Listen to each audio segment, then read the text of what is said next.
Halo, assalamualaikum. Ketemu lagi. Hari ini saya bahas 4 pertandingan dari perempat final Piala Dunia. Ada Brazil lawan Kroasia, terus Argentina Belanda, Maroko Portugal, dan yang terakhir Prancis Inggris.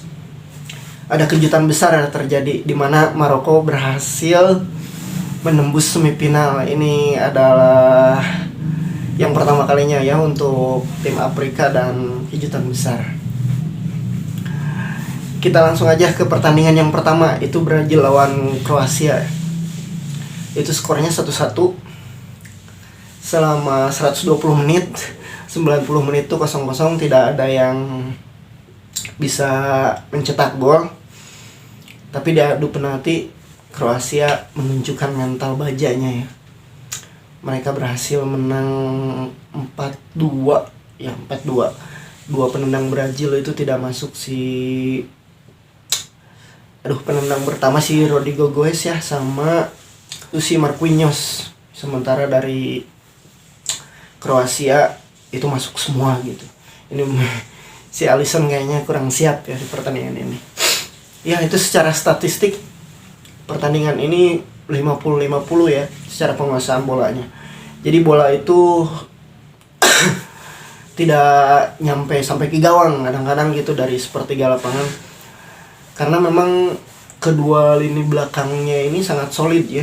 Di Kroasia itu ada si Lovren sama Gvardiol, dan di Brazil itu ada si Marquinhos sama Thiago Silva. Jadi kedua back tim ini sangat solid gitu. Dan si Modric tampil apik selama 120 menit, bahkan dia menjadi salah satu penendang penalti yang masuk ya gitu. Nah, ini mungkin saya akan menggunakan papan formasi ini nih secara statistik dari Brazil sama Kroasia. Mereka bermain 4-3-3 ya. 4-3-3, Kroasia juga 4-3-3. Jadi bola itu kayak sampai sini nih. Kadang nggak tembus sampai ini kalau penyerangan sampai Brazil gitu. Saling serang tapi hanya sampai sini. Sementara Brazil mungkin lebih ada 3-4 peluang gitu bolanya itu. Kayak gini lah. Brazil itu bisa nembus ada beberapa kali ya. Itu kadang dari siapa namanya? Si Neymar, terus si Paqueta sempat ada peluang. Sementara dari Kroasia itu ada melalui si Brozovic ya, itu juga di luar kotak penalti gitu. Nah, ada peluang besar itu dari si Paqueta ya, yang berhasil ditepis sama kipernya, itu kena badannya lah. Terus dari Neymar juga dia ada 2 kali yang masalah ya dari sudut kirinya gitu di paruh babak kedua gitu. Terus ada satu dari si Militao gitu. Dari si Militao sini kena backnya si Gvardiol, untung berhasil ditepis sama penjaga gawangnya gitu. Si Pakovic ya yang tampil sangat brilian di pertandingan kemarin. Ya, itu secara statistik 50-50 tuh Brazil sedikit mungkin yang menyampai ke gawang, sementara Kroasia hanya 2 gitu lah. Brazil agak lumayan sih ya, 3-4 peluang kalau nggak salah yang nyampe ke gawang. Nah, di pertandingan ini serunya itu ya sampai ke adu penalti, karena Brazil mungkin sangat diunggulkan di pertandingan ini. Dan ini kelihatan ya, Brazil itu lawan tim yang cukup seimbang gitu. Karena dari fase grup gak ada tim yang cukup seimbang ya. Nah, di babak 8 besar ini ketemu lawan yang cukup seimbang, skill mereka nggak keluar begitu banyak. Richarlison, terus si Vinicius Junior itu nggak kelihatan ya. Terus si Rafinha itu tidak sampai bermain selama 60 menit. Di menit ke 50-an dia diganti sama si Antony, dan di situ Brazil agak sedikit cair gitu. Ketika Antony masuk jadi 1-2 lewat gitu. Dan Antony juga tidak punya peluang ya, dia hanya bisa ngelewatin aja gitu. Sampai terjadi itu gol Neymar ya, yang memang prosesnya keren banget gitu. Jadi nah di situ skill individu yang berhasil mungkin ya. Jadi bola dipegang Neymar nih, terus dia melakukan umpan 1-2 sampai melewati gawang, dan itu golnya keren banget ya. Dan Brazil ini kalah karena memang kesalahan sendiri. Harusnya mereka nggak keluar dari filosofi permainannya gitu. Jadi mereka tuh tetap bermain seperti itu, tapi mereka malah melakukan pergantian pemain dan berniat bertahan gitu. Dan di situ Kroasia berhasil memanfaatkannya dan datanglah gol dari si Petkovic itu ya. Di sini kelihatan bahwa kiper Brazil itu kurang siap. Si Alisson itu kurang siap, bukan dia tuh nggak menerima serangan yang cukup bagus gitu. Jadi mungkin nggak panas lah gitu Alisson ini. Jadi pas di tendangan penalti ya, bahkan tendangannya tuh penalti tuh pada ke tengah ya, pemain Kroasia ada 2 kalau nggak salah yang ke tengah. Itu nggak bisa diantisipasi sama si Alisson. Ya, sepak bola emang kejam dan Brazil harus pulang, dan Kroasia menunjukkan mental bajanya gitu di pertandingan ini. Terus kita ke pertandingan Belanda lawan Argentina. Nah, ini sangat seru pertandingan ini, banyak drama, banyak kartu kuning, banyak provokasinya juga gitu. Skornya itu selama 90 menit atau 100 menit itu 2-2 ya. Argentina mencetak gol duluan di babak pertama lewat si Molina di menit ke-35. Itu assist dari Messi, keren banget ya. Ke si Molina itu lewat tengah ya, itu pemain kelas dunia sih yang bisa ngasih assist seperti itu gitu. Kemudian mengadakan kedudukan Argentina di babak kedua di menit 73 gitu, menyusul pelanggaran dan penalti gitu di kotak penalti pelanggarannya, dan Messi dengan dingin berhasil menggandakan kedudukan Argentina. Saya pikir pertandingan ini akan beres 90 menit gitu dengan kemenangan Argentina. Ternyata tidak. Belanda ini terus mengejar gol, mereka bermain oportunis ya di sisa 10 menit terakhir gitu, dan datang itu gol dari si Weghorst lah, itu di menit ke 83 sama menit terakhir perpanjangan, itu menit 90 plus 10 lah ya, menit 10 perpanjangan waktu gitu. Tapi prosesnya saya suka ya, proses gol yang dari Belanda itu yang terakhir itu tendangan bebas, jadi bolanya tidak ditendang tapi dipassing, dan kontrolnya bagus. Di situ kelihatan kiper si Martinez itu terkecoh lah dengan tendangan. Dia pikir dia pemain Belanda itu akan menendang langsung, tapi ternyata tidak gitu.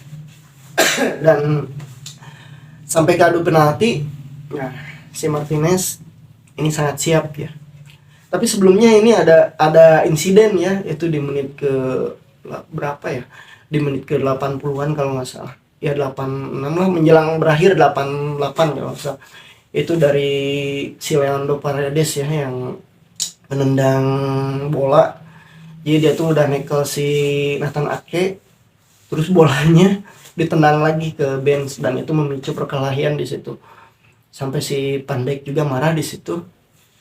Tapi berhasil direlai, dan di situ juga Belanda berhasil menyamakan kedudukan dari pelanggaran itu juga gitu. Tapi menurut saya harusnya si Paredes itu, karena sebelumnya udah kartu kuning ya, jadi harusnya di kartu kuning lagi itu, tapi ternyata tidak gitu. Dan ya, pertandingan adu penalti dimenangkan oleh Argentina karena mereka cukup siap mungkin untuk ini, dan selebrasinya ya kelihatan tuh sangat emosional gitu kepada pemain Belanda, karena pemain Argentina itu pada digangguin ketika mau nendang penalti gitu. Dan ya kalau videonya banyak muncul lah gitu di timeline tuh. Yang tidak masuk itu si Van Dijk ya. Ini saya pikir penendangan pertama itu sangat menentukan. Si Van Dijk sama si Berghuis nggak masuk, sementara dari Argentina itu masuk semua gitu, kecuali si siapa namanya, lupa lagi saya. Pokoknya satu lah pemain Argentina yang nggak masuk gitu ya.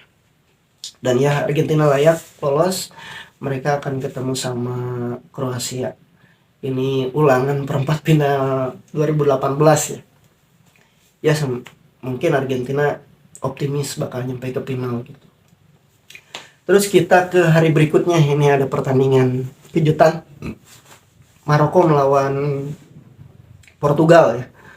Maroko berhasil memenangkan pertandingan 90 menit 1-0, golnya lewat gol keren dari El Nesri, itu sundulannya yang memang memanfaatkan kesalahan dari penjaga gawang. Itu murni 100% penjaga gawang Portugal yang salah ya. Ketika dia mengantisipasi tapi bolanya tidak dapat, yaitu kesalahan gawang. Padahal di situ ada Ruben Dias, walaupun harusnya si Ruben Dias itu kalah ya lompatannya sama El Nesri yang memang tinggi banget itu. Jadi rekor lah, mungkin sampai 2,78 meter gitu kalau nggak salah ya. Ya apa namanya, si Maroko ini juga bermain bertahan tapi tidak total parkir bis. Jadi mereka itu, saya gunakan beberapa informasi. Ini saya ibaratin Maroko ini yang warna merah ya. Portugal ini bermainnya sama 4-3-3 kalau nggak salah. Ya, 4-3-3. Maroko juga sama 4-3-3 bermainnya. Nah, di Portugal. Jadi yang dilakukan Maroko itu seperti ini nih. Ketika mereka ngepres itu, ini bola di tangan Portugal, mereka melakukan ngepres itu seperti ini tuh. Satu maju mundur, satu maju mundur, satu mundur. Jadi kayak apa namanya, kayak bandul lah gitu, maju mundur. Itu merupakan pressing, apa namanya, pressing bohongan lah gitu, bahasa sederhananya pressing bohongan. Jadi yang berhasil sementara di ini, di DM-nya si Amrabat itu, dia tidak menjaga pemain Maroko ya, dia bebas gitu. Yang lain itu mengcover areanya gitu. Nah, si Amrabat ini yang menjadi kunci bertahannya Maroko itu, Amrabat ini ya. Dari beberapa pertandingan tuh, dari penyisihan sampai lawan Spanyol juga dia yang menjadi kunci mematikan serangan dari Spanyol dan Portugal kemarin gitu. Jadi dia berhasil memotong bolanya gitu, terus dikasih, dan serangan balik terjadi dari sini di crossing. Sini ada El Nesri yang berhasil melompat tinggi, mungkin dia juga baru pertama kali kayaknya lompat kayak gitu ya. Itu si El Nesri. Dan ya pertandingan ini membuktikan bahwa ya tim Afrika terutama yang untuk mematahkan gitulah dominasi dari tim-tim Eropa dan Amerika Latin ya. Saya harap ya, sebagai kan Maroko itu negara muslim ya, sebagai seorang muslim saya harap untuk Piala Dunia kali ini sama negara Islam yang juara dunia gitu. Itu harapan saya sih, termasuk mungkin seluruh masyarakat Indonesia juga mengharapkan itu sih, karena memang Maroko ini menjadi menjadi role model gitulah. Jadi ketika mereka selebrasi dengan keluarganya gitu, bahkan sama ibunya si Hakimi juga. Jadi itu tuh menunjukkan sisi lain lah dari sepak bola. Dan ya yang disorot dunia juga ternyata itu gitu. Ada doa dari keluarganya para pemain Maroko gitu lah. Terus kita ke pertandingan selanjutnya, Prancis lawan Inggris. Nah ini Inggris secara keseluruhan sebenarnya Inggris bermainnya sangat bagus gitu. Dari 90 menit itu. Cuman mereka kesulitan mencetak gol gitu, dari finishingnya jelek gitu. Si Bellingham dijaga ketat ya, mereka bermain dengan 3 gelandang, itu si Bellingham, Henderson sama si Declan Rice. Jadi si Bellingham itu di cover ketat.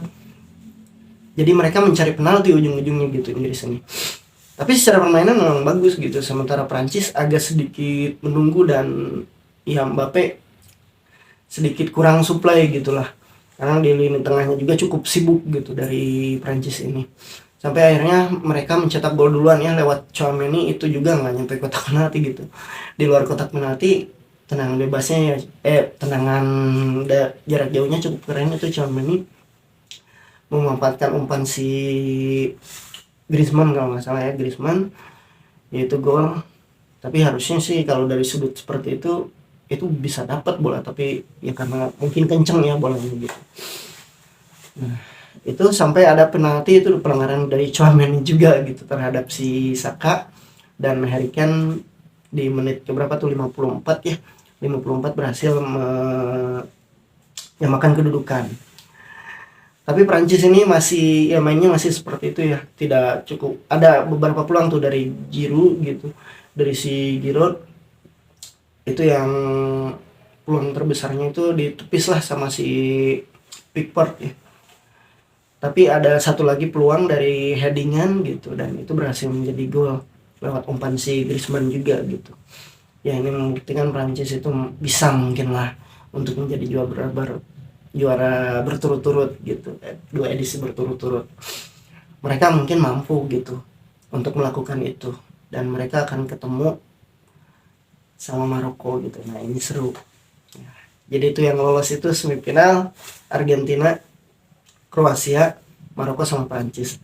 Kalau yang final ideal, mungkin final ideal ya, ini mungkin final ideal itu Argentina sama Prancis, itu final ideal gitu. Kalau final ulangan siapa, Kroasia sama Prancis gitu. Tapi kalau final harapan saya itu, saya harap Kroasia lawan Maroko ya, karena itu bakal menjadi kejutan besar gitu di dunia sepak bola di edisi Qatar kali ini gitu ya. Paling segitu ulasan dari saya. Terima kasih sudah menonton. Assalamualaikum.